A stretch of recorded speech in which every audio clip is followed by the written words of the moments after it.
Atenção, esse podcast não é recomendado para pessoas sensíveis, pois pode conter a descrição de violência psicológica, física e sexual. Não diga que você não foi avisado. Continue agora por sua conta e risco. Nobody. I'm nobody. I'm a tramp, a bum, a hobo. Two women very important in your life, and you killed them both. Eu saía como se fosse para caçar alguma coisa.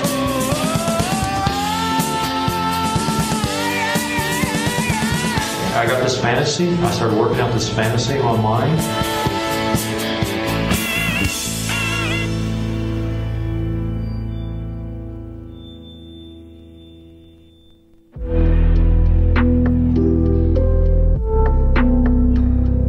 Bom dia, boa tarde, boa noite, como vai, galera? Tudo bem? Hoje voltamos depois de um sabático, né? Então, como vocês sabem, eu não estou sozinho e quem está comigo é minha querida amiga Marisa. Se apresente, Marisa. Oi, pessoal, tudo bem com vocês? Como vocês estão? Sei que vocês estavam com saudade, porque toda hora o pessoal tá perguntando, mas cadê o episódio? Cadê o episódio novo? Não era episódio toda semana, gente, era em julho. A gente tava comemorando o nosso aniversário e foi só em julho. Mas um dia, né, se tudo der certo, vamos ter episódios toda semana sim, né? Mas por enquanto, não conseguimos. Inclusive, a gente tem que agradecer o Apoia-se, as nossas duas novas apoiadoras, Marisa. Vamos lá. Uhul! Então, muito obrigada, Adriele e Mariana, por colaborarem com o nosso projeto. A gente fica muito feliz com os nossos apoiadores, que justamente essa é a maneira que, se der tudo certo no futuro, a gente vai poder estar trazendo podcast novo toda semana. A ajuda dos apoiadores é muito importante para que esse projeto permaneça vivo e que ele possa ficar melhor cada dia que passar. Além disso, né, eu sei, a gente entende, né, que não são todas as pessoas que têm condições de ajudar. Lembrando que o nosso Apoia-se começa a partir de R$2 e vai até 20. Mas se você quiser ajudar a gente de outra forma, você pode estar seguindo nossa página no Instagram, que a gente sempre tá tentando postar alguma coisinha diferente por lá, ajuda bastante. Lá a gente avisa quando sai podcast novo e por aí vai, é uma grande ajuda que vocês podem fazer. Vocês podem ajudar a gente divulgando o podcast para os amigos, dando 5 estrelas para quem escuta a gente pelo Apple Store, seguindo a gente também se você escuta a gente aí no Spotify. E claro, né, gente, se você ouviu o podcast, posta nos stories, marca a gente, que a gente sempre reposta, a gente sempre responde todo mundo que manda mensagem por lá.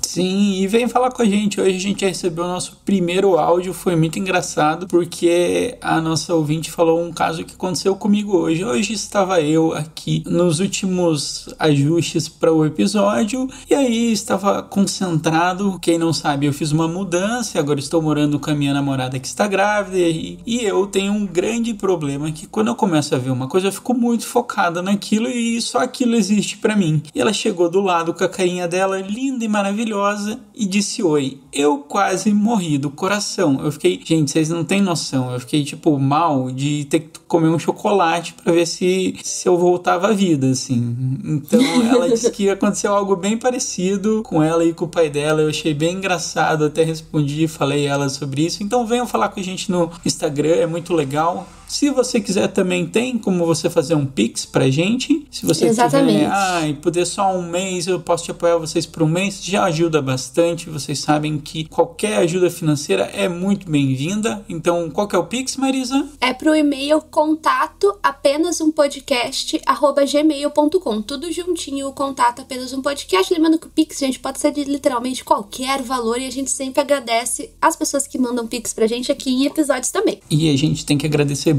muito todas as pessoas que nos apoiaram, nossos apoiadores, as pessoas que fizeram Pix para fazer o Júlio Criminal acontecer. Mas agora a gente tem que ir pro caso da semana. E qual que é o caso da semana, Marisa? Hoje a gente vai falar sobre o vampiro de Niterói. E esse caso foi decidido lá no Instagram. A gente perguntou se vocês queriam um caso internacional ou um caso brasileiro. E vocês pediram muito por um caso brasileiro. Acho que essa vai ser a segunda vez que a gente vai fazer um episódio sobre isso. E vai ser a primeira vez que a gente vai falar sobre um serial killer tupiniquim, certo? Isso, e não é qualquer serial killer tupiniquim, é um dos serial killers mais notórios que a gente teve. Eu acho que, Tipo assim, ele é meio que o top 3, eu diria que Pedrinho Matador, o Maníaco do Parque e Vampiro de Niterói são os mais famosos. Marisa, você tem alguma divergência?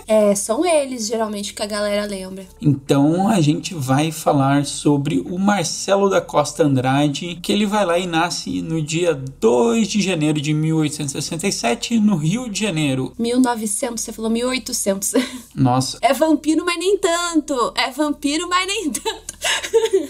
Bom, eu fiz esse ato falho, mas vamos dar prosseguimento. A sua mãe era uma Sônia Xavier, ela trabalhava como empregada doméstica e seu pai era balconista em um bar. Onde ele nasceu, Marisa? Ele nasceu, né, como a gente disse, no Rio de Janeiro, e ele cresceu essa primeira parte da infância dele na favela da Rocinha, e é o lar que ele nasce, pra variar, né, ninguém se surpreende mais, era um lar desfeito, era bem violento, principalmente porque a mãe dele sofria muita violência doméstica. Então, de certa forma, era uma coisa que ele via no dia a dia dele, a mãe dele sofrendo essas agressões. Tanto que quando ele faz 5 anos, os pais acabam se divorciando, e por conta disso, o Marcelo teve que passar cerca de 5 anos no Ceará, morando com os seus avós. Então, ele fica lá no Ceará por um tempo, até que ele retorna à terra natal quando ele faz 10 anos. E ele era muito hostilizado em ambos os lares. Tipo, ele não era querido em nenhum dos lares. Nem tanto da parte do pai, nem tanto da parte da mãe. E ele meio que se cansa disso e acaba fugindo da casa. E qual que é o meio que ele vai recorrer para ter dinheiro, Marisa, para conseguir sobreviver? Através da prostituição. Nessa primeira fase ele se prostituía puramente para sobreviver. Tanto assim, né, ele tinha 10 anos quando ele entra nesse mundo, né? E ele permanece nisso por muito tempo, a adolescência dele por aí vai. E nesse começo, como eu disse, era puramente para sobreviver e conseguir se manter. Mas depois de um certo tempo ele conseguiu guardar um pouco de dinheiro, onde ele destinava para algumas coisas, como fazer algumas viagens e por aí vai. Só que, né, ele vai pra rua por volta dos 10 anos e aos 11 ele foi acolhido por uma instituição chamada Casa dos Meninos, que era uma entidade que abrigava garotos entre 6 a 13 anos de idade. Então ele fica lá até ele completar 14 anos, porque como eu disse antes, só podia ficar crianças até 13 anos. Depois disso elas tinham que ser soltas e ir pro mundo mesmo. E quando ele faz 14 anos, ele volta a morar na rua e ele volta pra prostituição. E é nessa fase que eu disse que depois de alguns anos ele consegue guardar um pouco de dinheiro, de certa forma, de acordo com o que a gente conseguiu encontrar.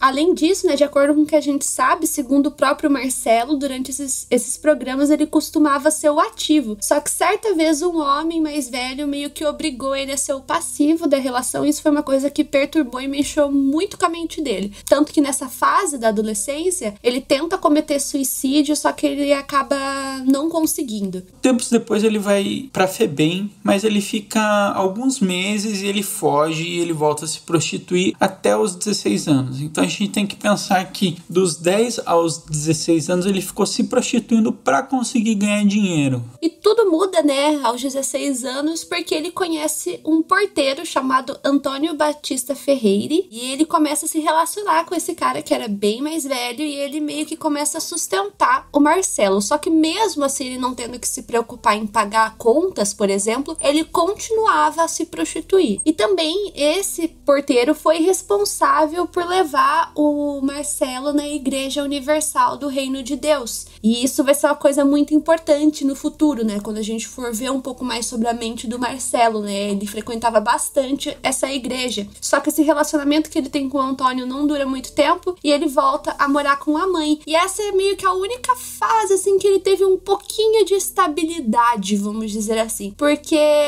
além de frequentar a igreja, como eu disse, ele também conseguiu um emprego fixo. Então ele começou a trabalhar entregando panfletos e vendendo bolsas. Então aí ele já vai estar numa fase da vida qual consegue um lugar estável, um lugar para ficar. Ele se descobre numa fé, né? Que na Igreja Universal ele consegue se dar bem, ele se entende na Igreja Universal e também ele consegue esse emprego mais fixo, né, que dá uma estabilidade melhor para ele poder pensar um futuro, né, Marisa? Sim, só que, né, é justamente como eu disse, na igreja que vai rolar uma coisa, porque de acordo com a história, né, gente, se isso realmente aconteceu, a gente não tem como comprovar, mas de acordo com o que dizem, né, se vocês forem procurar na internet, vai ter isso lá, que durante um dos cultos feito pelo Edir Macedo, ele acaba escutando que quando as crianças morriam, elas iam diretamente pro céu. E ele meio que botou essa lógica na cabeça dele, tanto que no futuro ele só matou crianças. E em tese, até nas entrevistas, não sei se você chegou a ver entrevistas com ele, Thiago, ele menciona isso, né?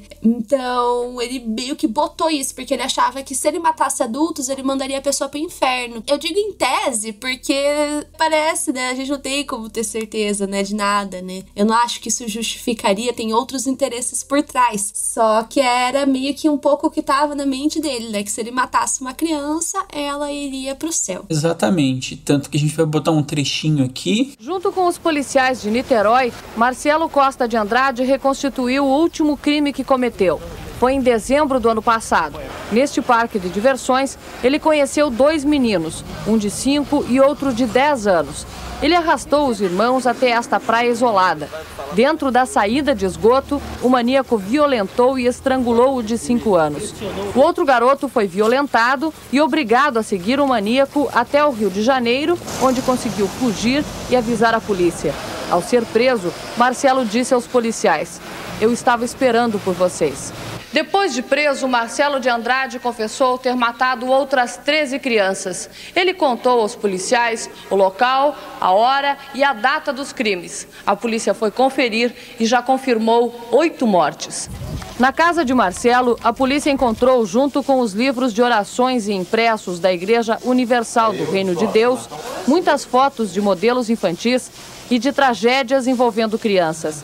Marcelo tem 25 anos, foi violentado aos 8 e passou a maior parte da infância em reformatórios. E também essa coisa meio messiânica, né, Marisa? De tipo, as crianças vão pro céu, então o que eu tô fazendo não é errado, o que ele fazia não era errado. O Marcelo, de certa forma, isso também foi relatado pela Kátia, que depois a gente vai falar melhor dela, que foi uma das psiquiatras que lidou com ele. Ele meio que tinha um lado muito infantil dentro dele. Ao mesmo tempo que ele via revistas pornográficas, ele guardava essas revistas na casa, ele também gostava de balão mágico, ele também gostava de CDs da Xuxa, então ele tinha isso ainda, porém ao mesmo tempo isso foi um relato da mãe dele, né? A mãe dele falou várias coisas, né, quando ele foi preso, e uma das coisas que ela disse é que o Marcelo tinha uma certa obsessão por uma fita específica, aonde o irmão mais novo ficava chorando, e o Marcelo pegava essa fita onde tinha o choro do irmão e ele ficava voltando, ouvia o choro, acabava o choro, ele ia lá e punha de novo, e ele ficava ouvindo,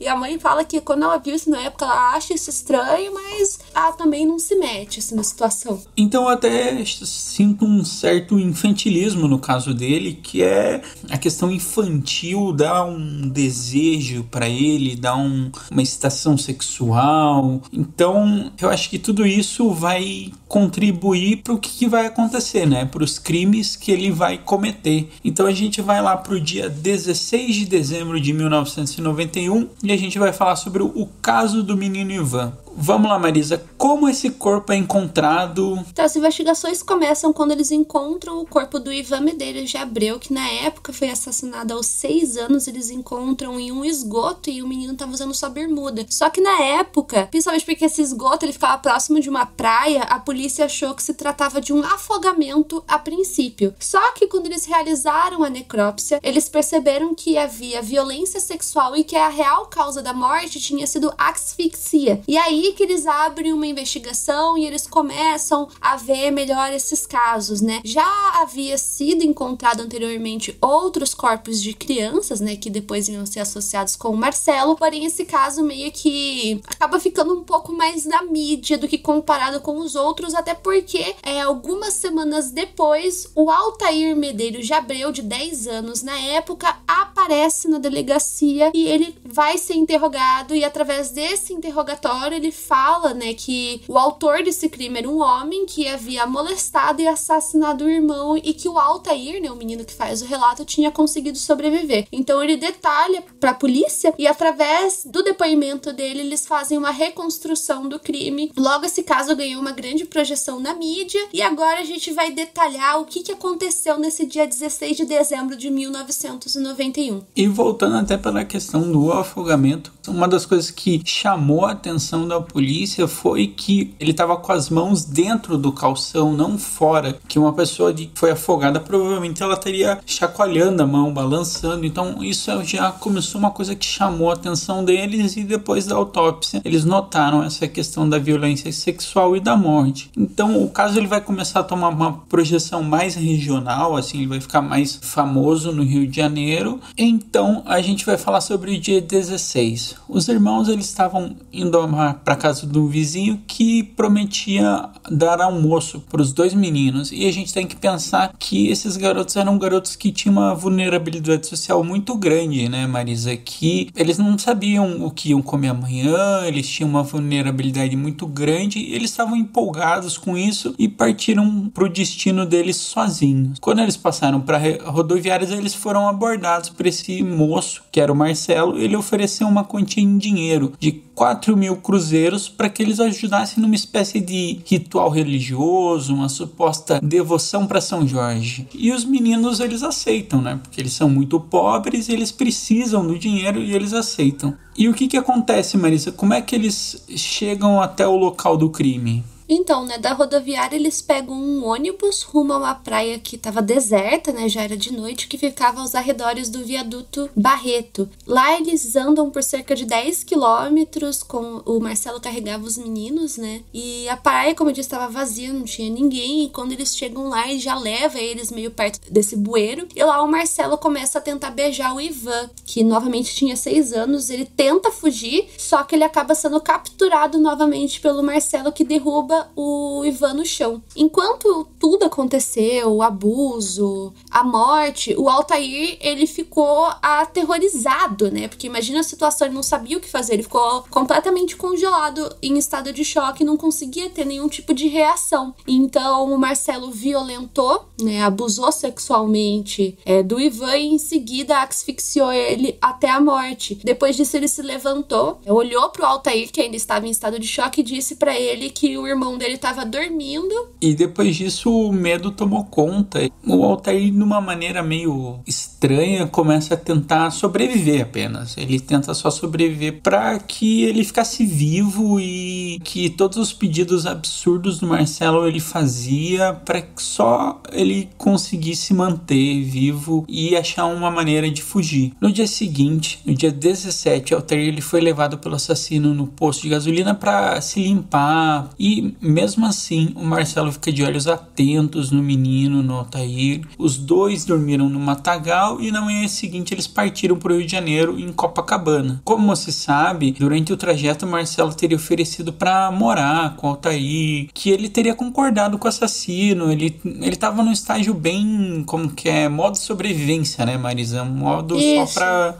fazendo tudo o que ele queria e só procurando, digamos, uma falha para ele conseguir fugir. E aí ele consegue fugir. Ele consegue fugir. O Marcelo também ficava perguntando, você vai ficar comigo pra sempre? Esse tipo de coisa. E o Altair sempre ficava concordando, né? Ele chega aí, se eu não me engano, mais ou menos até onde o Marcelo trabalhava, só que depois disso, ele acaba conseguindo voltar pra casa através de caronas. E quando ele chega em casa, ele demora alguns dias até contar pra irmã mais velha o que tinha acontecido. Eu acredito que deve ter sido um estado de choque muito grande pra ele, que ele não tenha conseguido falar imediatamente o que aconteceu. Totalmente compreensivo, né? E depois, em depoimento, o Marcelo chega a dizer que ele só poupou o Altair porque ele tinha sido bonzinho, e justamente porque ele teria prometido ficar com ele. E através do depoimento que o Altair dá pra polícia, eles levam ele pra dar uma volta pelo Rio de Janeiro, porque ele não conseguia lembrar exatamente, né, onde que ele tinha passado com o Marcelo. Durante essa volta ele acaba identificando o lugar aonde o Marcelo trabalhava. E com isso os policiais chegam, né, um grupo de policiais entra lá e eles prendem o Marcelo. E ele foi bem assim, como é que eu posso dizer, debochado da situação. Ele foi bem debochado porque ele disse assim que ele tava surpreso que a polícia demorou tanto pra prender eles, né? Tanto que o policial conta que a primeira coisa que ele disse era que ele tava esperando vocês ontem. Tipo, nossa, vocês demoraram, vocês só chegaram agora. E aí a gente já começa a ver um quesito de exibicionismo que o Marcelo vai ter, né? Ele gosta de se mostrar. E uma das coisas que surpreendeu a polícia é que depois daí o Marcelo começa a abrir o bico, ele fala sobre vários crimes que ele cometeu. E a gente tem que pensar também que o Altair era um menino, né, Marisa? Ele tinha só 10 anos e ele teve que reconstituir tudo aquilo, teve que lembrar os locais, e ele foi uma peça-chave pra gente descobrir, né? Senão, querendo ou não, o Marcelo ia ser um Zé Ninguém no mundo e ninguém ia descobrir nada, né, Marisa? Ou então ia demorar muito mais, ele teria feito muito mais vítimas. O Marcelo foi preso imediatamente, como o Thiago disse, ele já começou a falar e ele chegou a assumir o assassinato de 14 crianças entre 5 a 13 anos de idade. Todos eles meninos, e ele confessou tudo friamente, nos mínimos detalhes, e aí, né, que o caso ganha uma projeção nacional maior, né, justamente por conta dos relatos que ele dá, né, porque ele ficou conhecido como o vampiro de Niterói, não foi por acaso. E como a gente relatou lá no começo, falando sobre a vida do Marcelo, a gente já viu que ele passou por muitas dificuldades na vida dele. Então, de certa forma, ele sabia como persuadir esses meninos, porque a maioria deles eram crianças que estavam à margem da sociedade, crianças que ele via pedindo esmola na rua e por aí vai. Então, ele sabia meio que oferecer, o que falar para essas crianças. Ele oferecia não só dinheiro, ele também oferecia refrigerante, doce, comida. Então, ele sabia o que falar para elas, o que conversar, porque querendo ou não, ele já teve naquela situação. E isso que a gente fala, não é a gente, é os próprios psicólogos e psiquiatras que cuidaram do caso dele, né? Sim, eles traçam que as vítimas deles são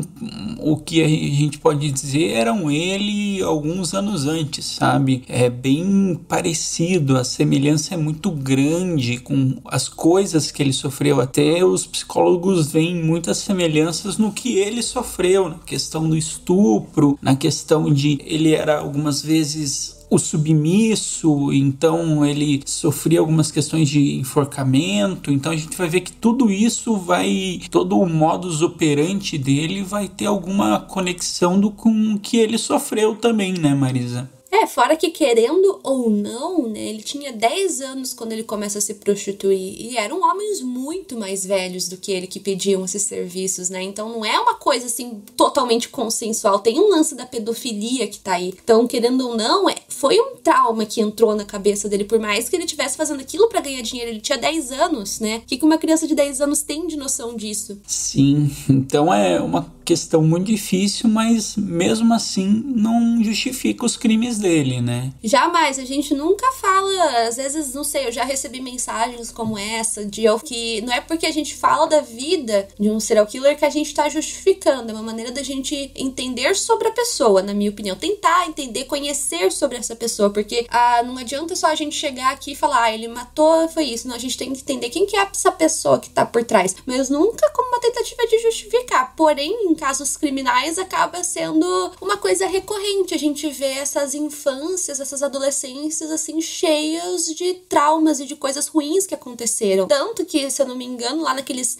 os 10 traços do serial killer, não sei o que, sempre tem infância traumática, infância não sei o que, é uma coisa recorrente, a gente fala isso, né, pra gente conhecer um pouco sobre a pessoa, mas nunca pra justificar. Sim, a gente não quer justificar serial killer nenhum, não é o nosso objetivo, mas a gente quer que vocês vejam o passado deles e as red flags, né, as bandeirinhas vermelhas que vão aparecendo durante o caso e que meio que muitas vezes acabam sendo ou o modus operandi ou a questão principal do caso. A gente pode ver isso na questão da Ed Kemper, ele vai fazer as suas vítimas com mulheres porque a mãe dele era mulher, porque o alvo principal dele era mulher. Então é isso, sabe? A gente nunca tá aqui pra defender nenhum serial killer, longe disso. Pelo amor de Deus. Exato. Mas a gente tá aqui pra tentar entender por que ele fez aquilo, tentar compreender e tentar achar alguma lógica por trás disso tudo. E a gente vê que o Marcelo tem essa coisa muito forte nele e as vítimas dele são muito caracterizadas.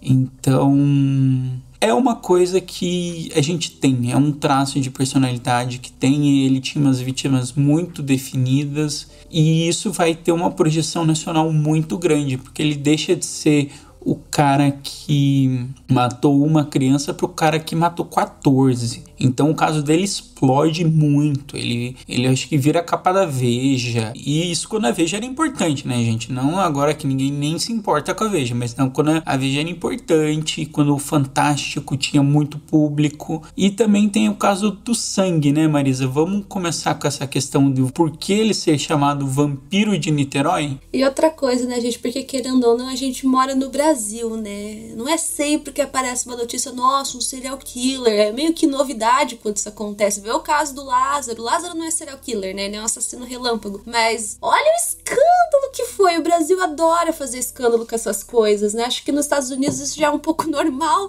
Não sei explicar, porque acho que eles não ficam nem surpresos com isso mais. Mas, né, eu acho que também tem um pouco disso, nesses casos criminais, assim, que ficam uau aqui no Brasil. Não que eu não tô falando, acontece bastante, mas eu acho que, de certa forma, a mídia vê uma maneira de, tipo, vender e por aí vai. Por isso que eles ficam muito em cima disso. O caso do Lázaro, acho que é um exemplo perfeito disso. Inclusive, acho que dá um TCC. Mas, né, vamos falar da questão do sangue, do porquê ele foi um vampiro de Niterói, né? Mas pra isso a gente tem que falar dos outros casos de assassinato, né? Os que a gente conseguiu achar relatos, né? Bom, de acordo com o depoimento fornecido pelo Marcelo, o primeiro crime que ele cometeu teria sido em abril de 1991. De acordo com o que se sabe também, ele sempre voltava do trabalho de ônibus e ele aproveitava esse trajeto que ele fazia de ônibus pra ficar de olho, assim, na região, se ele via alguma criança e por aí vai. E nesse dia, enquanto ele voltava do trabalho, ele teria cruzado o caminho com um garoto que estava vendendo doces em uma avenida. Aí, novamente, ele oferece dinheiro pra esse menino para que ele ajudasse ele em um ritual religioso em nome de São Jorge, né? Ele falava que iria acender velas pra São Jorge, por aí vai. Só que, na realidade, ele leva esse menino pra um matagal, onde ele abusa sexualmente dele. Teve bastante resistência, o menino tentou se defender, mas infelizmente não conseguiu. O Marcelo pega uma pedra, bate na cabeça desse menino e termina a violência sexual que ele cometeu. Só que é no segundo assassinato que ele comete que aí ele ia ficar conhecido como o Vampiro de Niterói.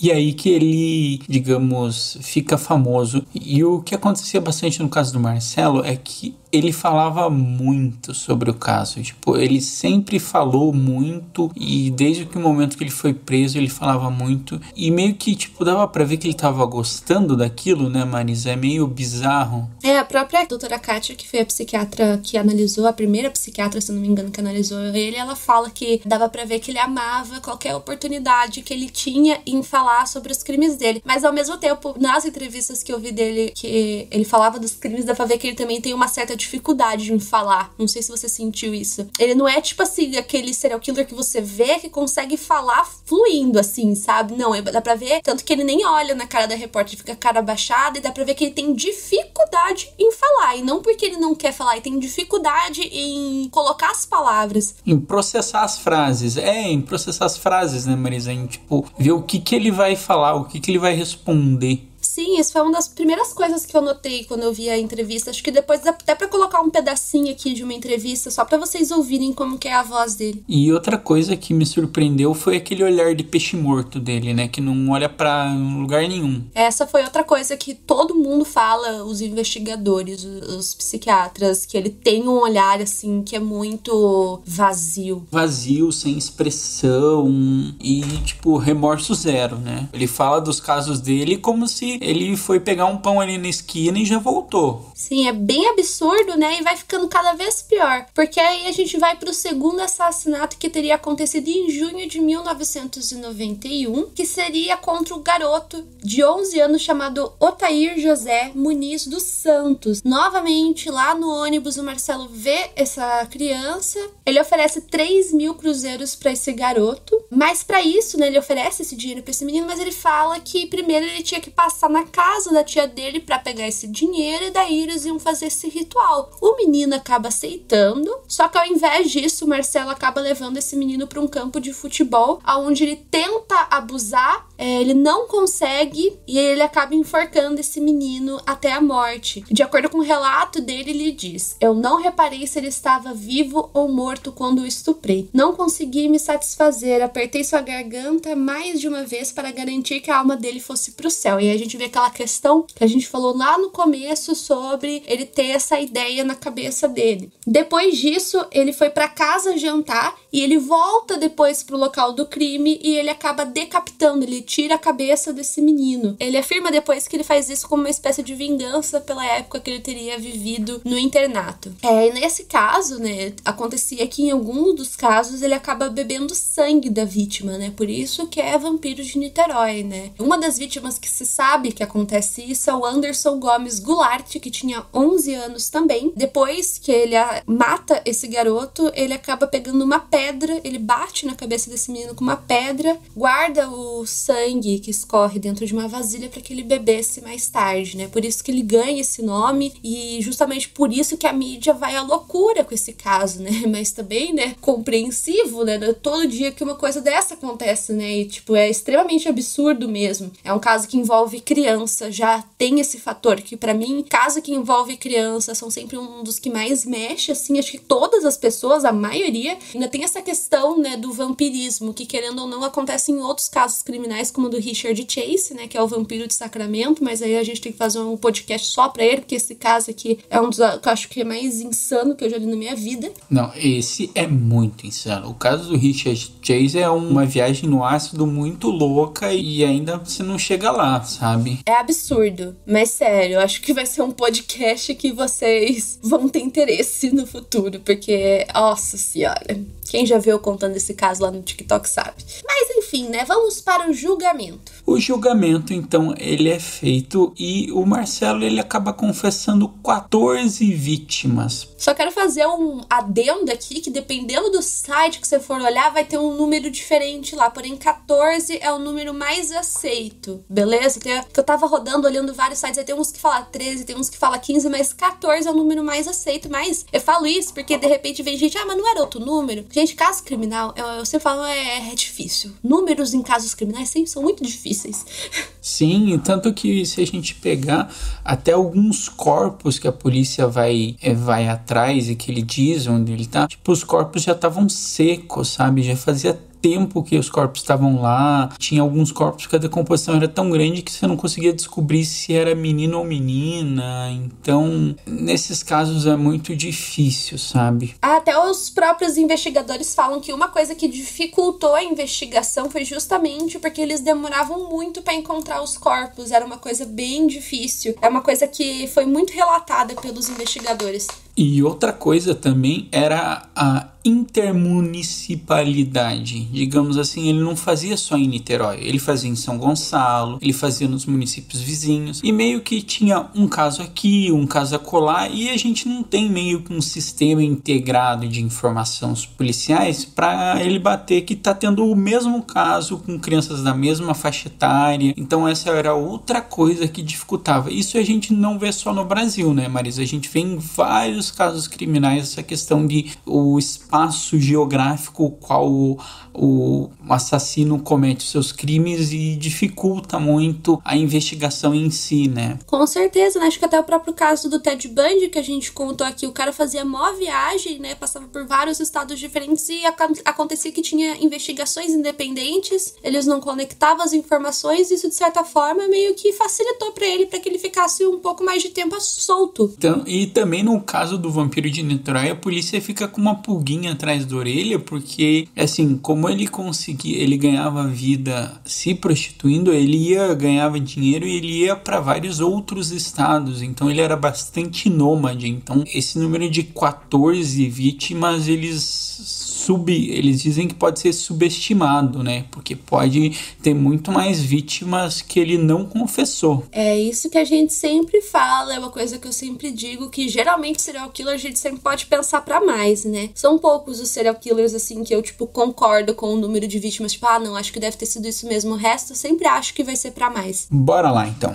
Ele foi julgado a apenas por 3 vítimas. O seu perfil de vítimas era crianças com uma vulnerabilidade social muito grande. Elas tinham que trabalhar na rua para conseguir o sustento, elas tinham que vender bala, elas tinham que fazer várias coisas para conseguir trazer alguma comida para a família delas. Então ele acabava se aproveitando disso. E na casa do Marcelo foi encontrado muitos panfletos do Universal, tanto que se vocês derem Google e olhar no YouTube, tem as imagens do Fantástico mostrando isso, da questão dos folhetos da Igreja Universal, um monte de fotos de crianças, várias coisas como coisas da Xuxa, coisas infantis, sabe, gente? Tinha muita coisa de menores de idade. O julgamento, né, eles estavam preparando as coisas para que o julgamento acontecesse, né, só que antes disso ele tinha que passar por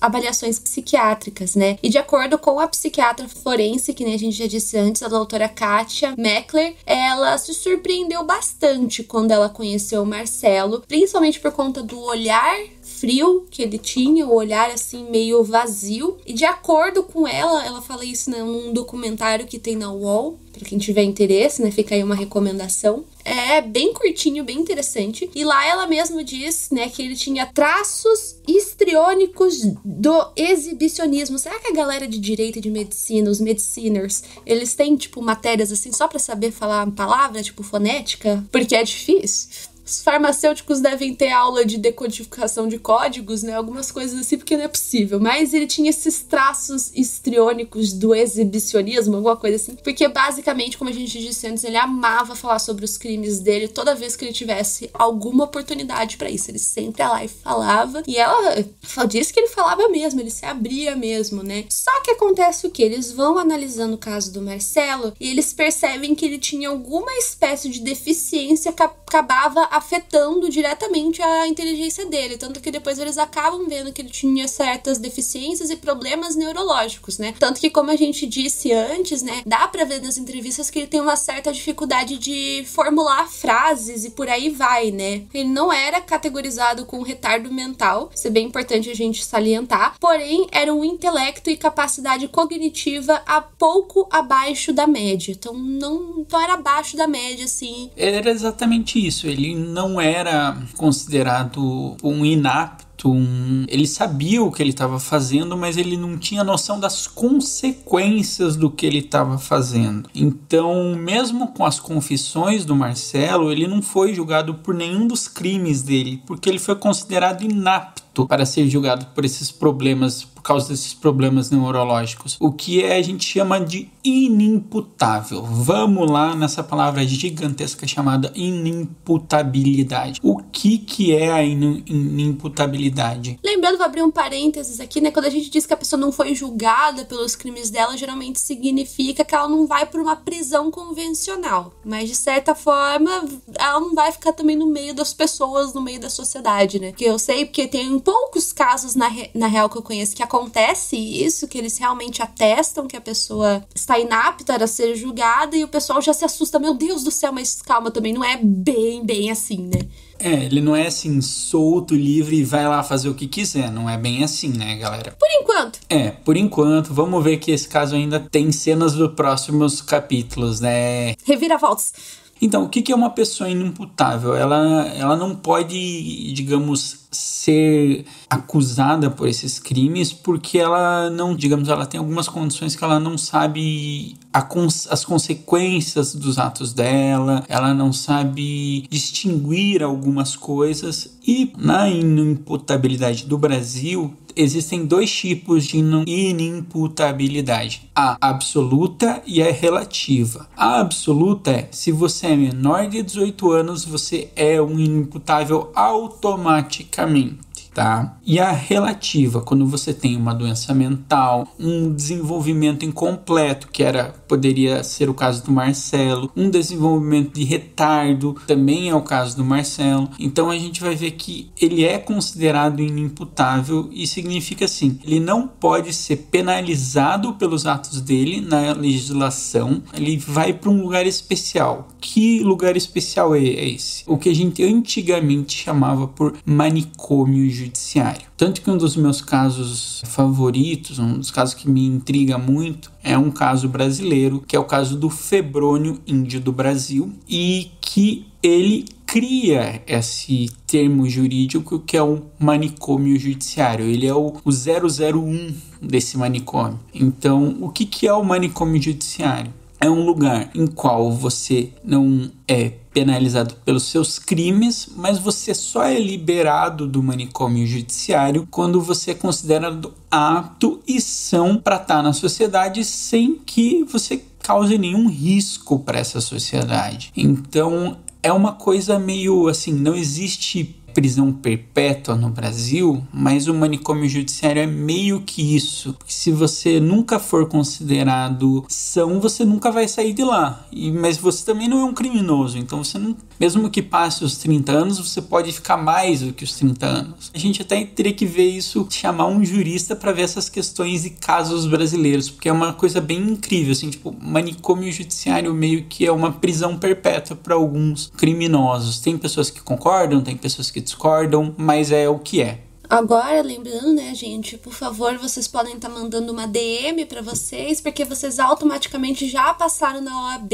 Após essa introdução que o Thiago deu, vocês já podem pedir que a gente vai estar mandando o certificado, tá bom? Todo mundo aí com a carteirinha de advogado a partir de agora. Bora usar na redação do Enem, mas vamos... Desculpa. Quem me dera. Mas vamos continuar. Então, em 1992, quando o Marcelo tinha 25 anos, ele foi encaminhado para um hospital psiquiátrico, né? O manicômio judiciário, né? O pessoal, hoje em dia, o pessoal não gosta mais de usar a palavra manicômio. Mas, né, em 1997, o Marcelo conseguiu fugir, né? Porque, sempre tem que ter, né? Essa foi uma coisa bem absurda, sabe? Digamos assim, as pessoas do manicômio estavam jogando bola, a bola foi pra fora e basicamente eles estavam jogando junto com os funcionários e eles abriram a porta e literalmente ele saiu, gente. É tipo isso. Tem umas reportagens do Fantástico que perguntam, mas eles não foram atrás de você? Eles não viram você sair? Não, tipo, ele só fugiu, ele sumiu e ele demora 10 dias pra ser capturado. E onde que ele vai ser capturado, Marisa? Ele tava no manicômio judiciário do Rio de Janeiro, onde é que ele vai aparecer? Ele vai dar uma voltinha lá no interior do Ceará, né, ele vai ficar na casa do pai dele, só que o pai dele fica um pouco apavorado, né, com a presença dele, com medo que ele cometesse os mesmos crimes que fez no Rio de Janeiro, então ele informa 190 e chama a polícia. Exatamente, o pai dele, que não é bobo nem nada, já pegou o telefone e falou: alô, polícia, meu filho tá aqui, eu sei o que ele fez, então venham pegar ele. Aí a gente tem uma das grandes contradições ou as grandes divergências do caso, é porque existem muito o Marcelo real e o Marcelo construído. Agora eu vou colocar um pouco do áudio do Miguel Chalub, um dos psiquiatras forenses desse caso, falando sobre isso. Na verdade são dois Marcelos, o real e o construído, né? As duas coisas caminharam juntas, né? O verdadeiro, que é um pobre coitado,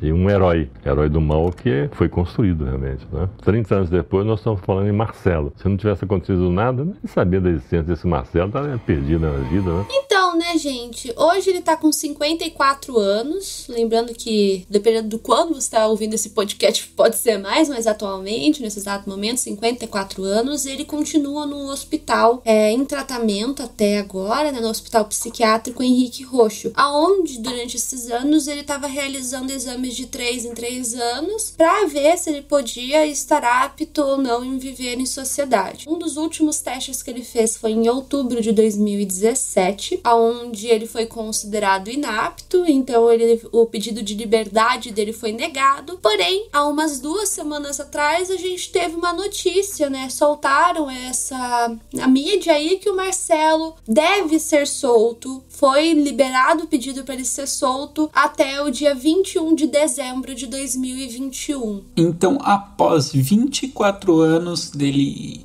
internado, ele pode sair do manicômio.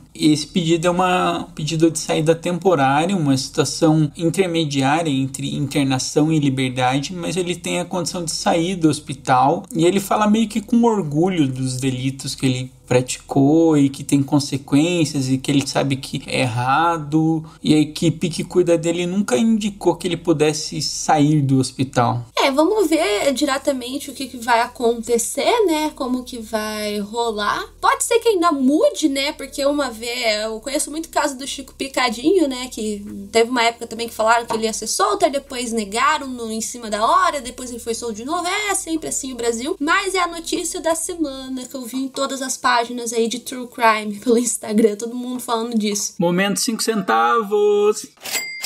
5 centavos. Eu acho que ele não vai ser liberado, sinceramente. Eu acho que não vai ser liberado. A comoção midiática e popular é muito grande, então acho que ele não vai sair. Eu espero, porque o caso do Marcelo, sinceramente, não me parece ser aquele que ele ficaria quieto, sabe? Me lembra um pouco o que fizeram com o Maníaco do Parque, né? Porque o Maníaco do Parque vai estar previsto, acho que pra ser solto em 2028, alguma coisa assim, até antes, eu acho. E até os próprios psiquiatras do Maníaco do Parque falaram que o caso dele, assim, se ele for solto, não que vai acontecer, mas é bem provável que tipo, o quadro dele não é daquele, assim, que, tipo, ele conseguiria ficar na dele, sabe? Não é um quadro reversível, que ele vai conseguir ser uma pessoa normal. Então é uma coisa assim meio preocupante, mas realmente eu acho que tem uma grande chance aí, capaz até de daqui a pouco rolar umas petição na internet, alguma coisa assim, né? Eu sinceramente espero que não. Eu acho que não. Eu, sendo bem sincero, eu acredito no bom senso e todo mundo que conhece esse caso sabe que ele não é um Zé Ninguém, que os crimes dele são bem preocupantes e a gente sabe que, tipo assim, e uma pessoa dessa conseguiu sair do Rio de Janeiro e ir pro Ceará, se esconder, sabe-se lá Deus onde, no interior do Ceará. Então imagina essa pessoa indo solta, sabe? Eu tenho muito medo sobre isso. E ainda os crimes dele são bárbaros. Não sou a favor da prisão perpétua, mas acho que nesse caso essa pessoa ela não vai conseguir se reabilitar, sabe? Acho difícil falar isso, mas acho que é isso. E você, Marisa? Eu acho que é meio que por aí mesmo, né? Meio parecido com o caso, acho que até do Maníaco da Cruz, né? Pensando mais em casos nacionais, né? Porque o do Maníaco da Cruz, ele fez os crimes dele quando ele tinha 16 anos e já era pra ele estar solto, ele já terminou a estadia dele na prisão. Ele vai ter ficado acho que 3 anos, 6 anos, alguma coisa assim. Só que eles deixam ele ainda em hospitais porque ele não tá apto a viver em sociedade.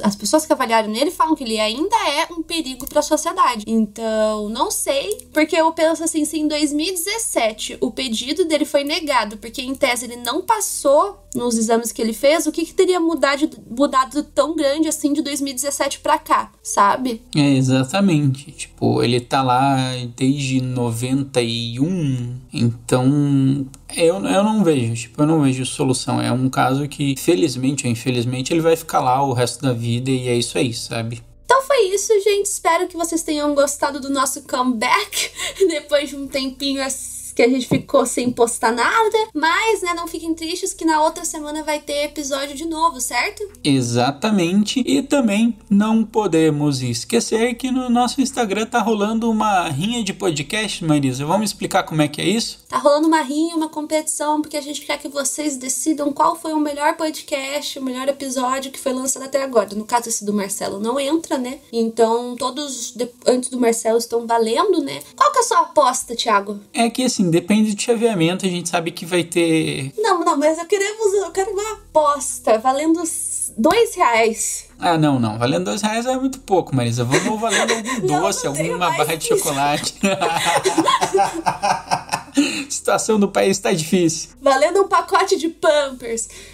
Opa, aí eu aposto, aí eu quero. Olha, eu vou ser ousado e vou dizer que Diet Love Pass vai ganhar. Eu acho que quem vai ganhar vai ser o podcast do Ed Kemper. Então, nos cobrem no Instagram e votem lá, ver quem vai ganhar a rinha de podcasts. A gente é contra a rinha de galo, mas a favor da rinha de podcasts. Isso aí. Acho que é isso. Tchau, pessoal. Tchau, tchau.